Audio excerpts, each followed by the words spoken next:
Meu Jesus,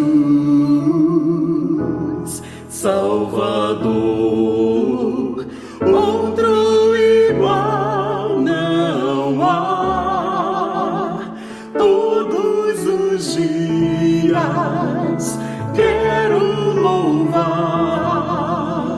as maravilhas de teu amor.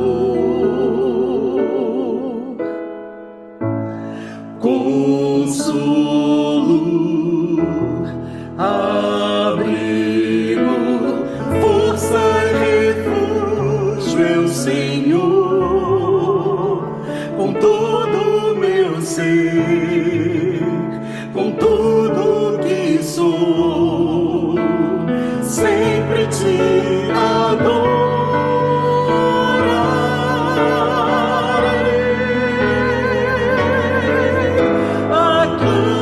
Senhor, toda a terra e cantemos poder, majestade, louvores ao Rei.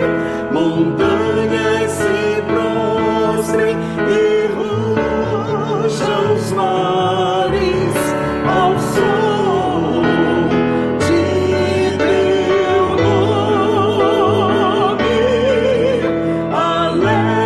Te louvo por teus grandes feitos, firmado estarei, sempre te amarei. Incomparáveis são tuas promessas pra mim.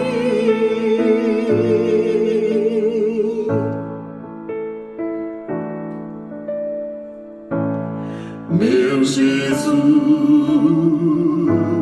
Salvador, outro igual não há. Todos os dias quero louvar as maravilhas de teu amor.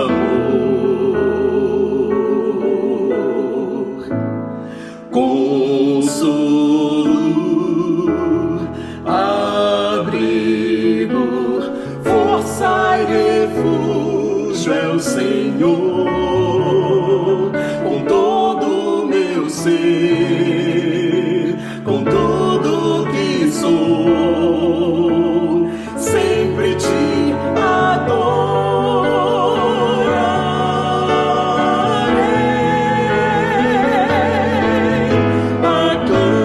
Senhor, toda a terra e cantemos poder, majestade, louvores ao Rei.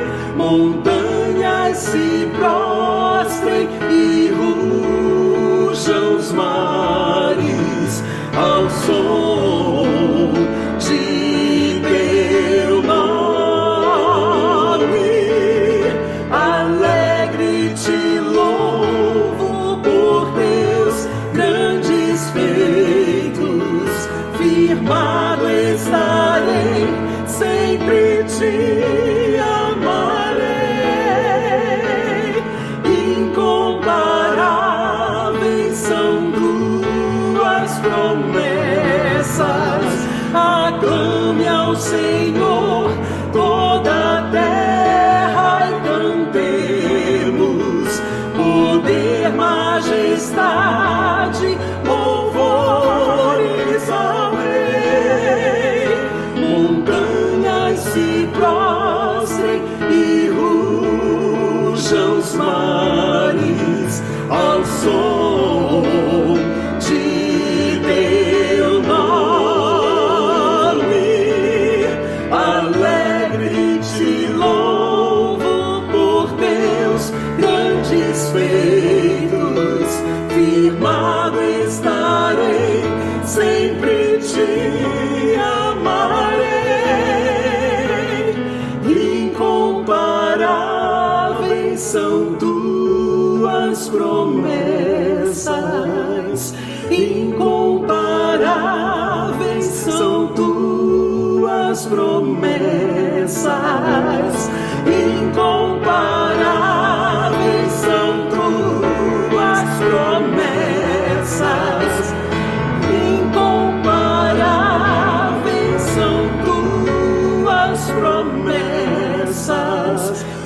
mim.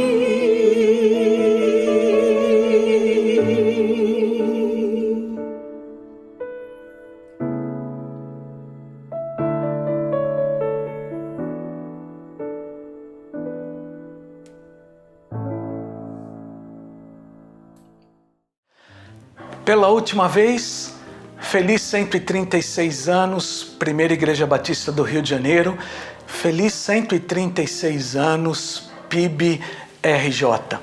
Distantes, mas não sozinhos. Assim como disse Paulo em Filipenses 1:3, agradeço a meu Deus toda vez que me lembro de vocês. Vamos sentir saudades deste mês. A partir dos nossos lares, a partir dos grupos pequenos, a partir das nossas conversas a 2, a 3, encontramos novamente os caminhos bíblicos de sermos uma igreja. Na segunda-feira passada, quando completamos 136 anos, fechamos um ciclo de um ano.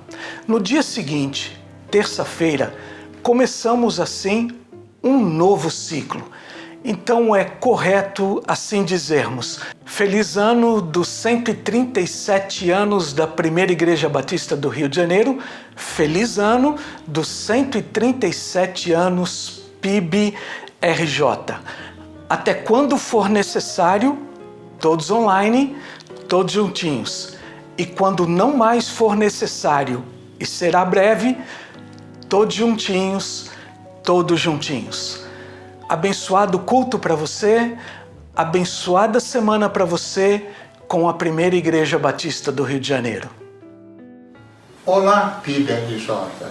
Estamos juntos aqui em casa comemorando o 136º aniversário da nossa igreja.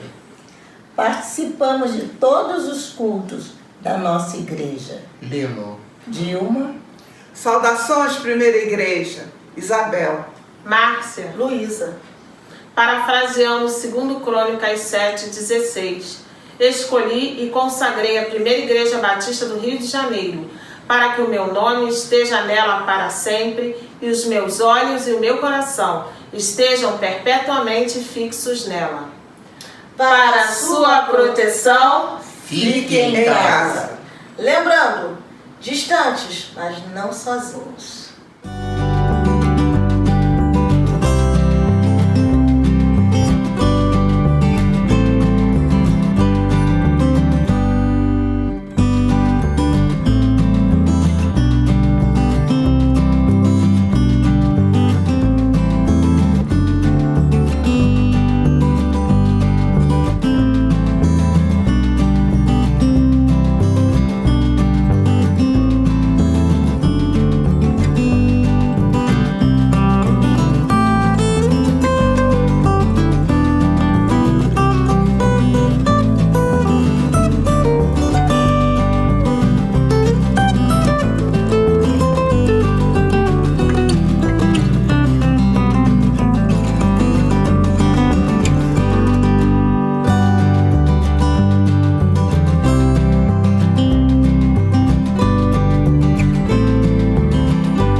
Feliz aniversário, Primeira Igreja Batista do Rio de Janeiro, ao comemorar os seus 136 anos. O Ministério de Intercessão, através de mim, diaconisa Márcia Cristina, do diácono Marcelo Cordeiro e da irmã Gelsa Santos, quer agradecer a todos os parceiros intercessores que colaboram para que este ministério funcione dia e noite. Conforme diz a palavra do Senhor em 1 Coríntios capítulo 1, sempre dou graças ao meu Deus por vós, pela graça de Deus que vos foi dada em Jesus Cristo, porque em tudo fostes enriquecidos nele, em toda palavra e em todo conhecimento, como testemunho de Cristo foi mesmo confirmado entre vós, de maneira que nenhum dom vos falta, esperando a manifestação de nosso Senhor Jesus Cristo, o qual vos confirmará também até ao fim, para serdes irrepreensíveis no dia de nosso Senhor Jesus Cristo. Fiel é Deus, pelo qual fostes chamados para a comunhão de seu Filho Jesus Cristo, nosso Senhor. Um grande abraço. Gostaria desse momento de poder agradecer a todos os voluntários que trabalham no nosso projeto Adote um Aluno da Escola Vitória. Vocês fazem muita diferença, eu fico muito feliz de ver a dedicação de vocês para poder fazer desse projeto um projeto grande e com o objetivo realmente de dar oportunidade aos nossos alunos de estudarem na Escola Vitória. Sem a ajuda de vocês, com essa dedicação de vocês, nós não teríamos alcançado os nossos objetivos esse ano. Sei que foi um ano difícil para todos nós, está sendo, mas é muito bom a gente saber que nós não estamos sozinhos. Muito obrigada em nome de toda a equipe da Escola Vitória.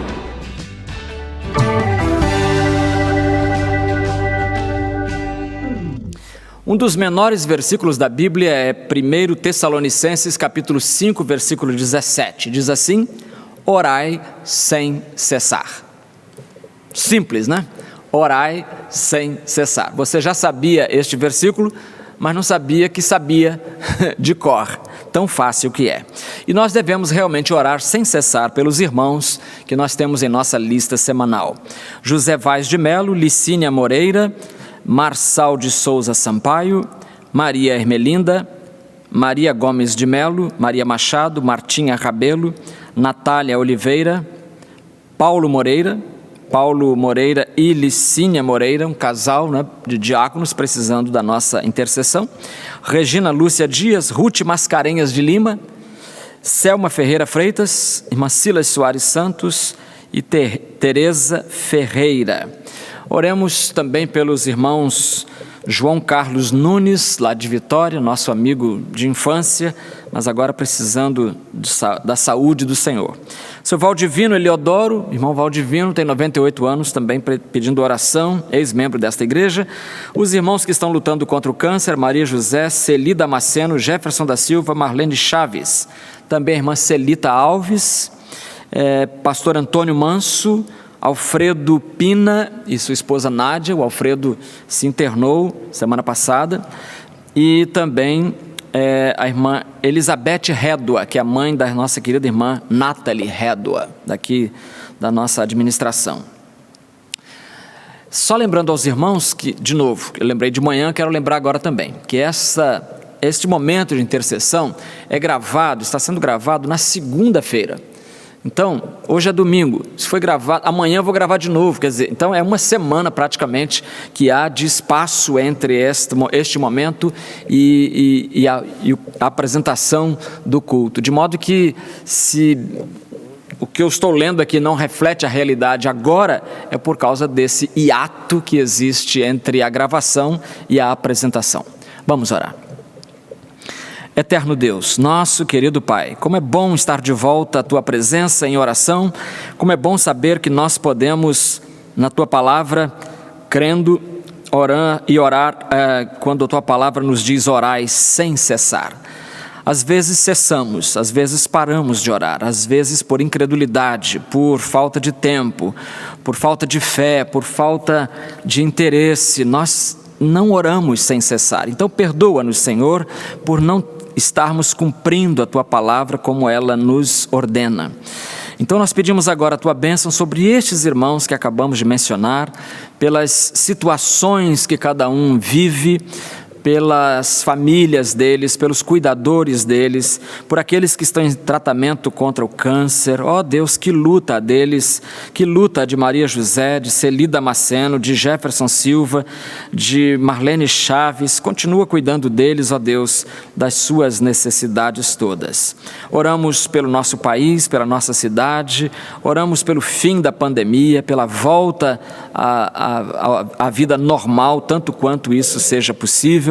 Nós pedimos a Tua graça sobre todos nós, que esse tempo de pandemia possa nos fazer cristãos melhores, que nós demos mais tempo para Ti, que trabalhemos mais para Ti, que foquemos nossa atenção toda na pessoa de Jesus, Teu Filho, em cujo nome nós oramos. Amém.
Nossa mensagem nesta noite se baseia em Marcos capítulo 10, versículos de 17 a 22. Diz assim a Bíblia: Quando Jesus saiu, correu para ele um homem que se ajoelhou diante dele e lhe perguntou: Bom mestre, que farei para herdar a vida eterna? Jesus lhe perguntou, por que me chamas bom? Ninguém é bom, senão um, que é Deus. Conheces os mandamentos? Não matarás, não adulterarás, não furtarás, não dirás falso testemunho, a ninguém enganarás, honra teu pai e a tua mãe. Ele, porém, lhe respondeu: Mestre, tudo isso tenho guardado desde a minha juventude. Olhando para ele, Jesus o amou e disse-lhe: Uma coisa te falta. Vai, vende tudo o que tens e dá-o aos pobres, e terás um tesouro no céu. Depois vem e segue-me. Mas ele, abatido por essas palavras, retirou-se triste, porque possuía muitos bens. Triste retirada. Vamos orar. Eterno, Tu és bom. Não há outro na terra bom. Não há outro em qualquer outro lugar bom, senão a Ti. E nesta hora, bom Senhor, nós queremos pedir que a Tua boa vontade se nos dê a conhecer, que possamos ouvir a Tua voz e seguir os Teus passos. Em nome de Jesus. Amém. Veja um homem triste, de cabeça baixa, ombros caídos. Ele é a personificação da derrota. Você viu? É assim que fica o homem a caminho do inferno. E o texto que eu li conta a história de um homem que foi flagrado justamente assim. Cabeça baixa, ombros caídos, tristeza profunda. Um homem que um jovem, se aproximou de Jesus correndo, ele não queria perder a oportunidade, e pelas roupas dele já se podia ver que era alguém que não passava fome. Mas Jesus não olhou para a roupa dele, Jesus não olha para a roupa de ninguém. Jesus olha para o coração das pessoas. Diferentemente do mundo que vê o dinheiro que o homem possui, ou o sucesso que alguém tenha conseguido neste mundo. Não. Jesus olha para o coração e põe o dedo na ferida espiritual daquele homem. Vamos analisar o caso para respondermos a seguinte pergunta: o que aquele jovem possuía e o que ele não possuía? Então examinemos primeiramente a sua declaração de bens, digamos assim. Em primeiro lugar, o homem possuía riquezas. Possuía riquezas. O final da seleção do nosso texto diz que ele possuía, a última palavra que eu li, possuía muitos bens. Abatido por estas palavras, retirou-se triste, porque possuía muitos bens. Isto é pecado? Não. Não é pecado ser rico, não é pecado possuir muitos bens, como também não é virtude ser pobre, vamos admitir isso. O problema não é possuir muitos bens, o problema é ser possuído por muitos bens. Muitas pessoas, se você perguntar qual é a cor que você mais gosta, as pessoas vão responder a cor do dinheiro. A cor preferida delas é a cor do dinheiro. Alguns fazem do dinheiro o lema da sua vida, como se dissessem: se eu tivesse dinheiro, seria muito feliz. Muito feliz? Será? Isso explica o grande número de ricos infelizes que nós temos em nossa sociedade. E não são poucos, queridos irmãos, são muitos. Alguns até nem escondem, são tão infelizes que nem escondem que eles consideram viável a saída do suicídio. Consideram viável. Para evitar confusão, é sempre bom a gente recordar que o que a Bíblia condena não é o dinheiro em si, mas o amor ao dinheiro. Lembra do que a palavra de Deus diz? Porque o amor ao dinheiro é a raiz de todos os males, e por causa dessa cobiça, alguns se desviaram da fé e se torturaram com muitas dores. 1 Timóteo 6:10. Sim, irmãos, é evidente, o dinheiro é necessário neste mundo. O dinheiro pode bancar muita coisa, pode adquirir coisas, mas o dinheiro não pode comprar a felicidade na terra, não pode. E muito menos comprar um lar no céu. Não pode nem mesmo alongar um pouco mais a nossa vida na terra, estender os nossos dias na terra, não consegue. Aliás, houve até uma rainha da Inglaterra que morreu gritando, dizendo: milhões por um pouco mais de tempo. Ou seja, daria muito dinheiro para viver mais 1 ano, 2, 3. Certo. Problemas financeiros aquele rapaz não tinha. Então ele foi a Jesus e ele possuía riquezas. Em segundo lugar, o jovem possuía excelente nível de moralidade. No versículo 19, nós lemos, quando Jesus pergunta a ele: conheces os mandamentos? E ele dá um show. Os famosos 10 mandamentos, lembra deles? Não matarás, não furtarás, não adulterarás, não dirás falso testemunho, a ninguém enganarás, honra teu pai e a tua mãe. O jovem praticamente interrompe Jesus para dizer assim: Senhor, calma. Tudo isso eu tenho guardado desde a minha juventude. Mas ele era jovem, então desde a minha meninice, desde quando eu fiz 12 anos, que completei o ritual do bar mitzvah. Era um jovem fiel a Deus. Ele era um bom filho. Será que era um bom filho? Não tenho dúvidas, era. Será que era um bom marido? Se fosse casado, eu tenho certeza que era um bom marido. Ele era um bom cidadão, pagador de impostos, todo mundo corre de impostos. Era, pagava os impostos. Será que era um bom vizinho? Era. Ou, em resumo, era um senhor de vida limpa. Ele era, para mim, aquilo que Essa de Queiroz, num dos seus famosos romances, descreveu como torre preclaríssima de santidade. Torre preclaríssima de santidade. Ele era isso. Então, na visão de muita gente hoje e sempre, esse rapaz não precisava fazer mais nada porque ele já estava salvo. Ele estaria salvo porque ele tinha uma vida moral legal, ele cumpria os 10 mandamentos, ele pagava os seus impostos, era um bom marido, etc. coisa e tal. Não precisava fazer mais nada. Até poderiam, se desejassem, fazer uma estátua dele em sua homenagem e até dependurar uma plaquinha dizendo: ele era o modelo da moralidade. Cumpria os mandamentos, era boa gente, então faltava o que mais? Será que faltava alguma coisa? Jesus vai dizer: falta-te uma coisa. No versículo 21, Jesus disse que faltava uma coisa, mas vamos chegar lá. Em terceiro lugar, além de riquezas e moralidade, o jovem possuía também juventude. Era um homem jovem.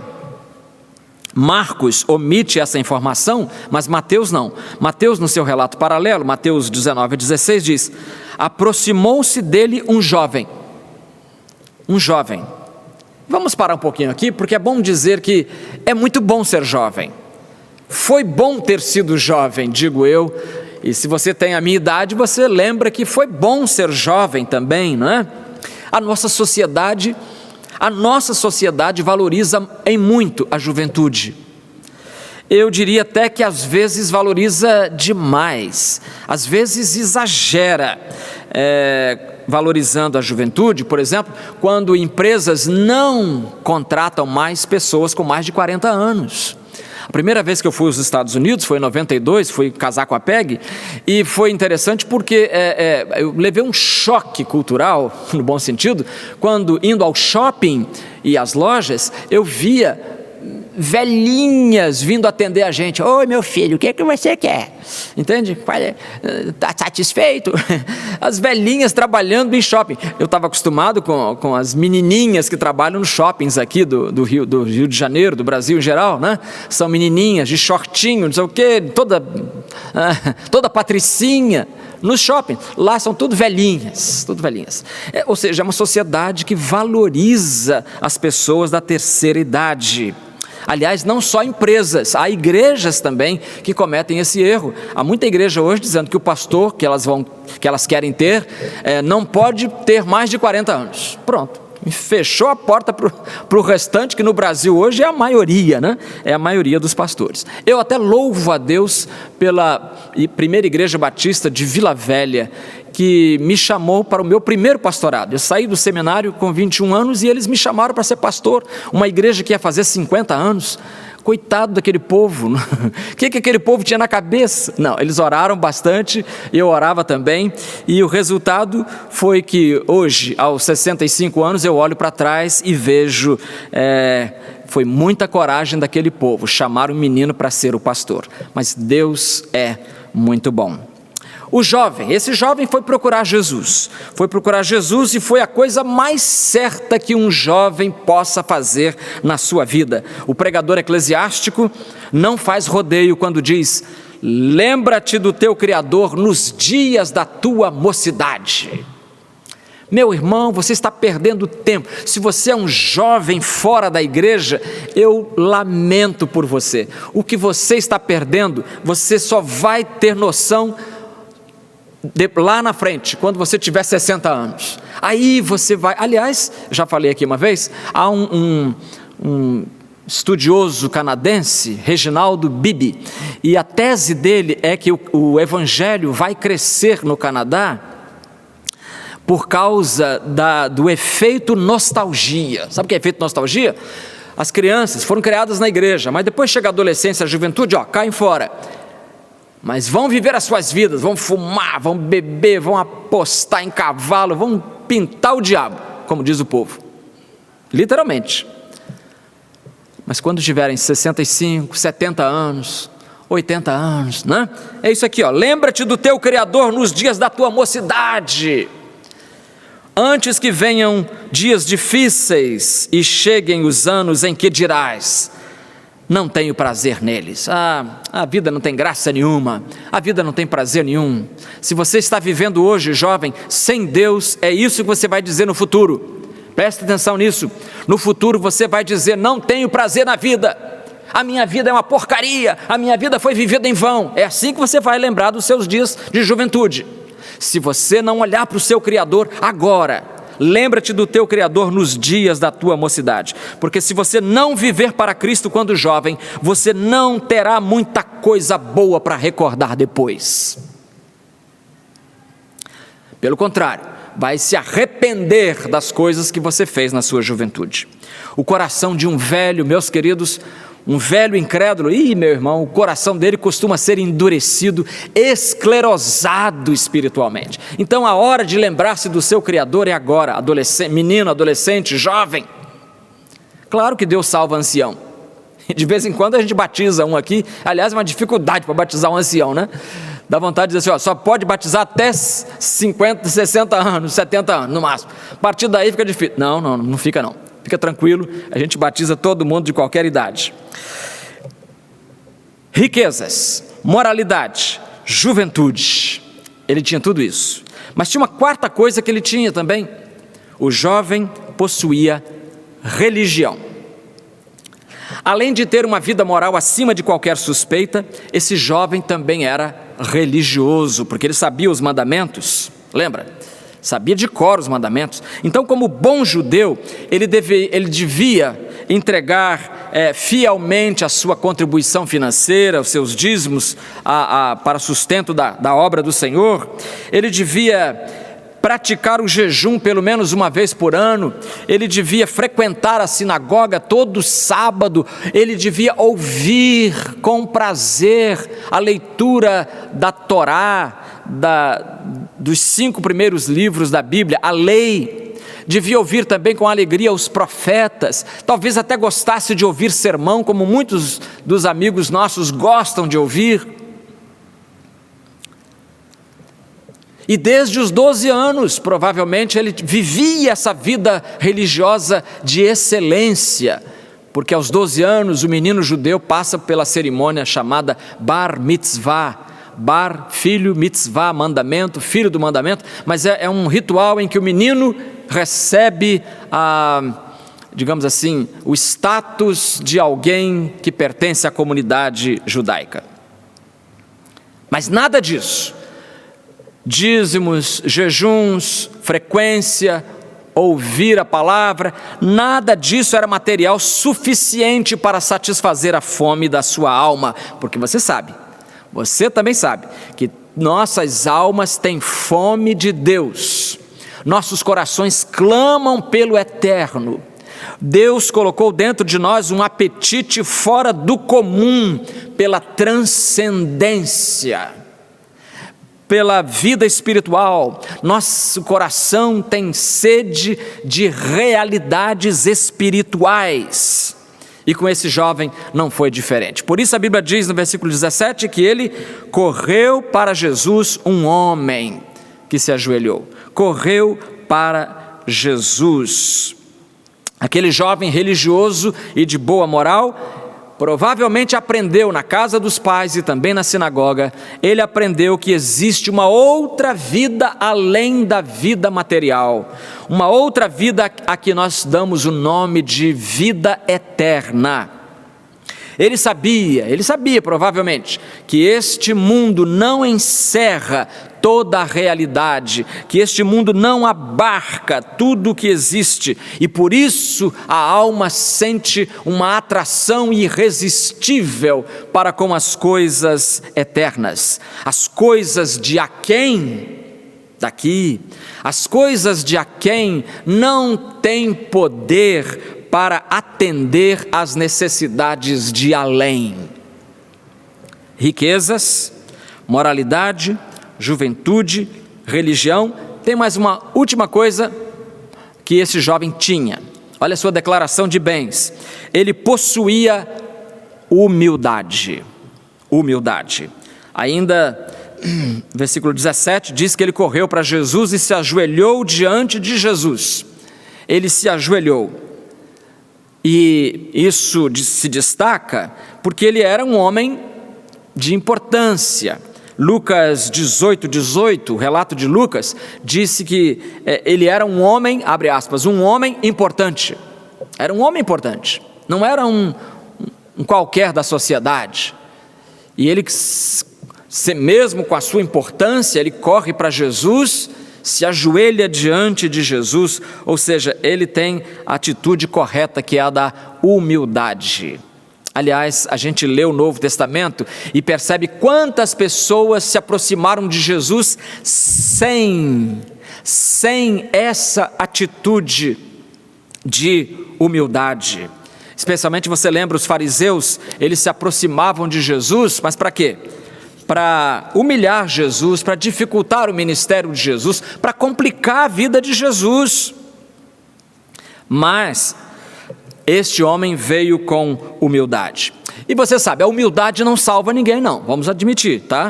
Vamos falar clara e francamente, a humildade não salva as pessoas, senão a Bíblia diria, sede humildes porque a humildade salva. Não, ela não diz isso.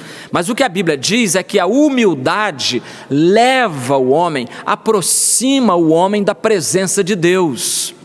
A humildade abre caminho para que o pecador se dirija à presença de Jesus e peça ajuda. Por isso que a humildade é importante, porque o rico confia no dinheiro, então não precisa de ajuda. O ateu confia nos seus livros, nas suas ideias, então ele não precisa de Cristo. Aí ele não pede ajuda.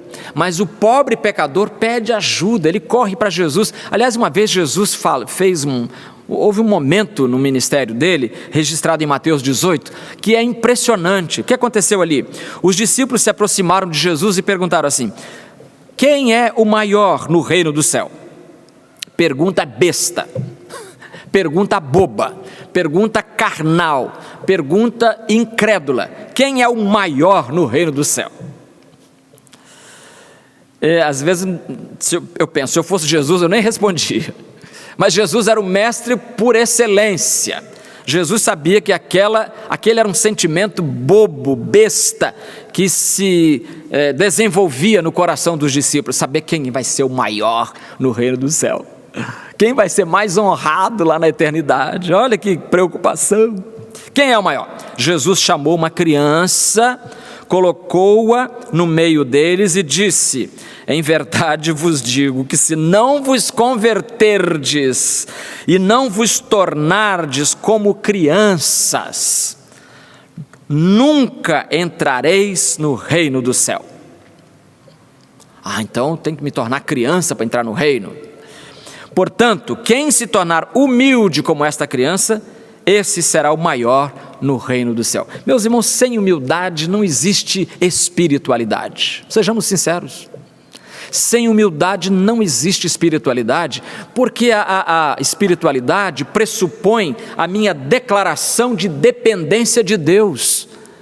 E o orgulhoso não quer depender de seu ninguém. Ele tem dinheiro suficiente, ele tem conhecimento suficiente, ele tem contatos suficientes, enfim, não tem humildade. Esse rapaz tinha isso a seu favor, ele era humilde. Então ele tinha tudo isso, mas em sexto lugar, o jovem não possuía e não possuiu, porque ele se retirou, triste, foi embora, a vida eterna. Não possuía a vida eterna. Este rapaz é um exemplo de pessoa quase lá, quase salva. Uma vez eu li um livro do ex-padre Aníbal em que ele dizia que esse rapaz ficou nos subúrbios da conversão. Frase linda que eu acho. Ele ficou nos subúrbios da conversão. Ele não chegou ao centro da conversão. Quase salvo.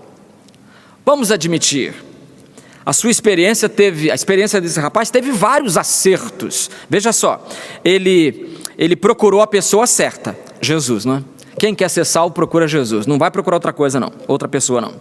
Ele foi com a atitude certa, foi com a humildade.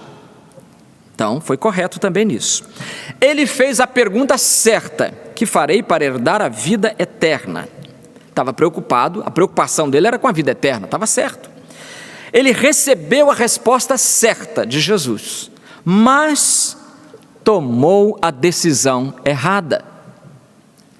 Quase tudo certo, mas na hora de fechar o negócio, digamos assim, na hora de fechar a experiência e ajoelhar-se e dizer: eu creio em ti, Jesus, eu vou sair daqui, vou vender os meus bens, vou dar todo o dinheiro, não quero nem saber, eu quero o céu, eu quero a tua pessoa, eu quero o teu projeto.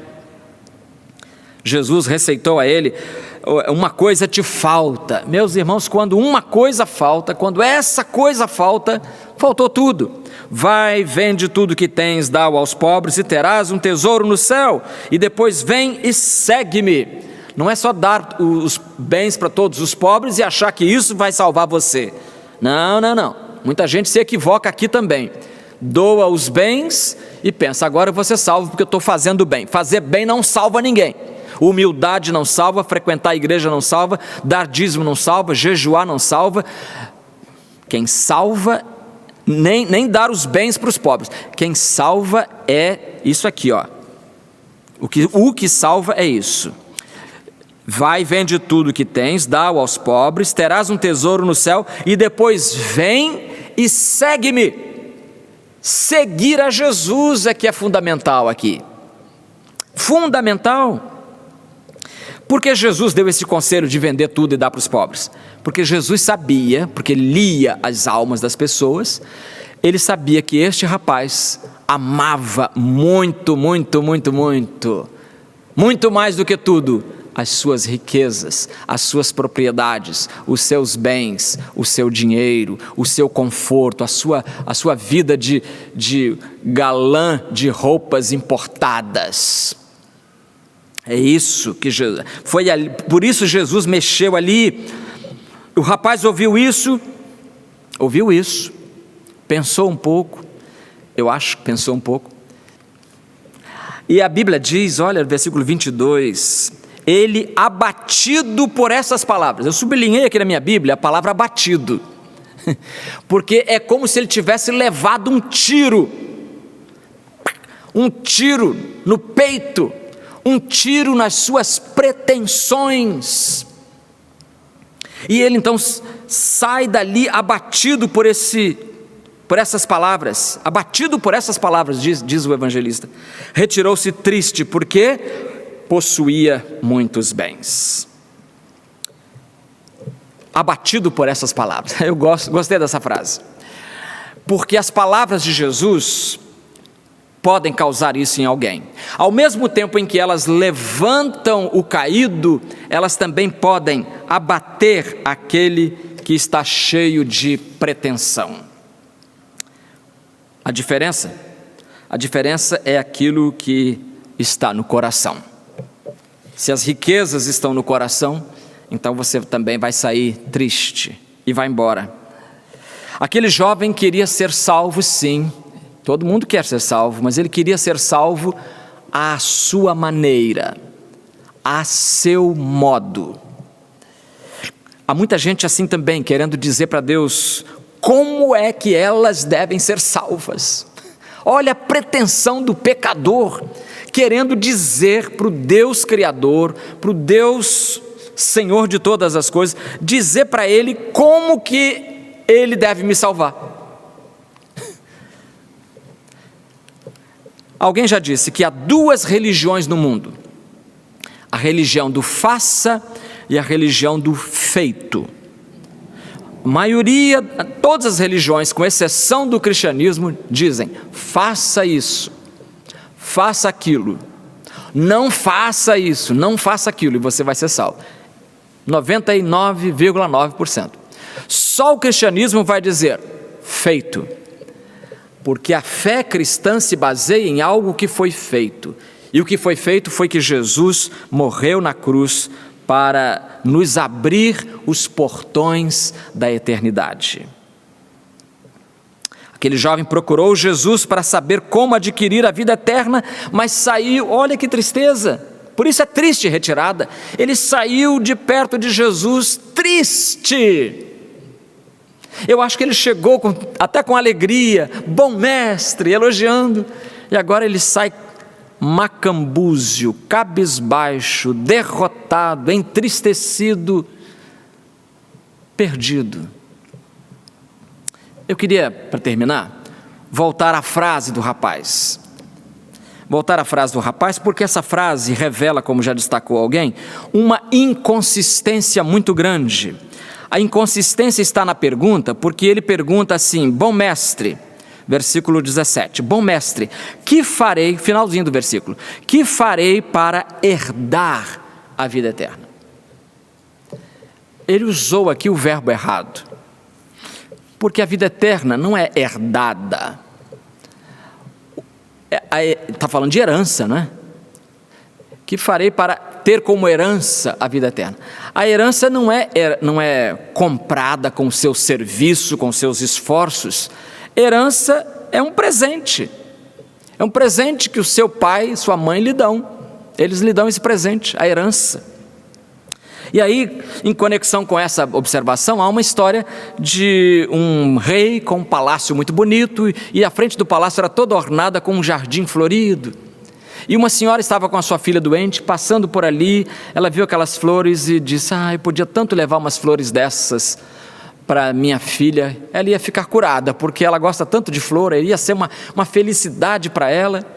E o jardineiro estava perto e ela perguntou, seu jardineiro, quanto custa aqui um buquê de flores? E com uma certa rigidez e até diria estupidez, o jardineiro respondeu assim: essas flores são as flores do rei, elas não estão aqui para ser vendidas. Só que o rei estava perto, ele não viu, e o rei ouviu a mulher, e o rei disse: pode pegar as flores, minha senhora, pode pegar, as flores do rei não estão à venda, mas elas podem ser doadas a quem precisar. E a mulher pegou a flor, o buquê, e levou para sua filha. Meus queridos amigos, o Rei dos Reis, o grande rei, também não vende a vida eterna, mas ele doa a vida eterna àquele que quiser crer. E eu convido você, nesta hora, a crer no Senhor Jesus, a depositar nele a sua fé e a sua esperança e a sua confiança. Senhor, que nós não saiamos da tua presença entristecidos como esse jovem, porque tomamos a decisão errada. Ajuda-nos a escolher Jesus acima de qualquer coisa, acima de qualquer bem, acima de qualquer propriedade, acima de qualquer virtude. Ajuda-nos, dependemos de Ti. Dá-nos, portanto, o privilégio de, sendo salvos, anunciar também a Tua salvação àqueles que dela necessitam. É a nossa prece, em nome de Jesus. Amém.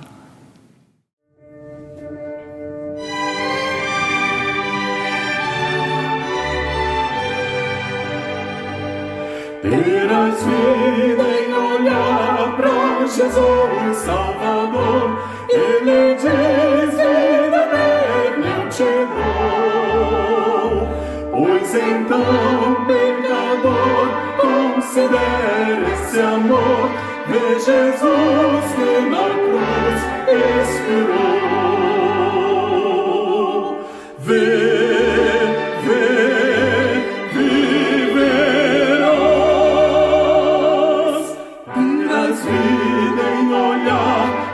Jesus Salvador, Ele diz: vida em mim acharás. Terás vida em olhar para Jesus Salvador. Não há choro, nosso nem dor que consiga remir a qualquer pecador. Só quem salva é Jesus Redentor.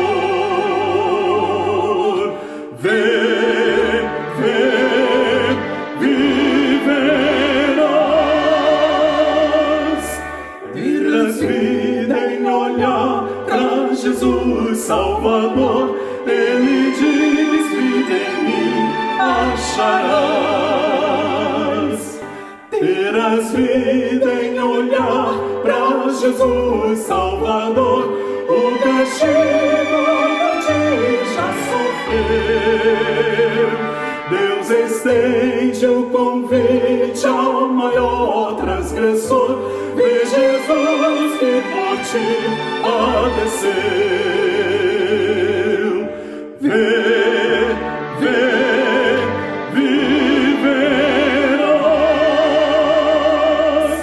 Terás vida em olhar para Jesus Salvador. Ele diz: vida em mim acharás. Terás vida em olhar para Jesus Salvador. Ele diz: vida eterna eu te dou. Nunca perecerás, crendo em mim, teu Senhor. Ao teu lado para sempre eu estou.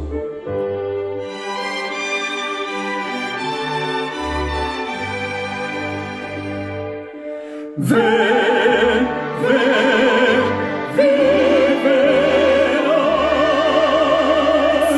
Terás vida em olhar para Jesus Salvador. Ele diz: vida em mim acharás. Terás vida em olhar para Jesus Salvador. Ele diz: vida eterna eu te dou. Nunca perecerás.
Nós queremos convidar você a estar conosco na próxima quarta-feira, às 19h30.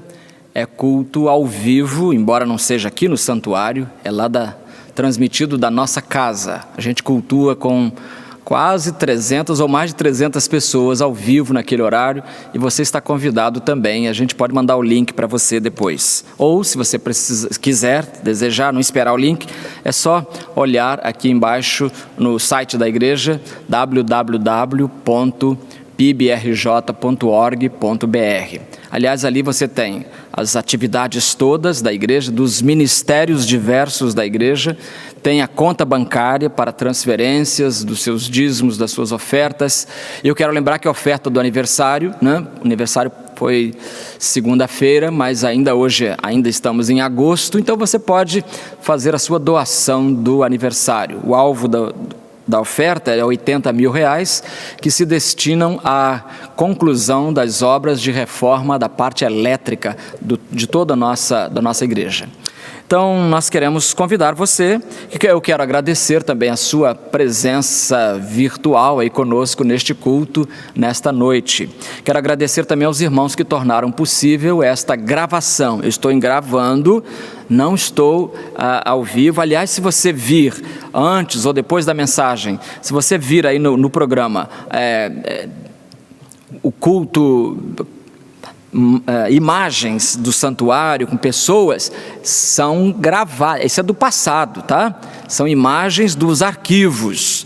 Ao vivo não estamos ainda. Fica tranquilo que quando estivermos ao vivo, você vai ser avisado. Eu vou falar com bastante antecedência aqui, irmãos. No dia 28 nós vamos, entendeu? Nós vamos voltar à igreja. Eu quero ver você lá. Fica tranquilo que eu vou anunciar isso aí com muita ênfase. Você não vai perder nenhum culto presencial. Tenha um pouquinho mais de paciência, continue orando, continue distribuindo o link, continue contribuindo, enfim, continue evangelizando, que é o que Deus quer que a gente faça nessas horas de reclusão. Quero agradecer aos irmãos que tornam possível a gravação. Lá na galeria, lá na cabine, nós temos o irmão Luiz, a irmã Luciana e o irmão Carlos Roberto Silva. Mas nós agradecemos a eles que vêm gravar conosco aqui. Somos só nós 4 aqui, eu aqui, eles 3 lá. E semana passada nem tinha 3, tinha 2, porque a Luciana estava fazendo o trabalho da própria residência dela, né? Muito interessante isso. Agradeço também ao irmão Gandhi Jordano, nosso líder da Secretaria de Comunicação, e a irmã Raíssa Carvalho, que faz o trabalho da arte da Secretaria de Comunicação. Agradeço também a gerência administrativa, Gerad, da nossa igreja, na pessoa do seu líder, irmão João Marcos Sorém. Ao ministro de música também a nossa gratidão, ministro de música Eduardo Transcoveschi.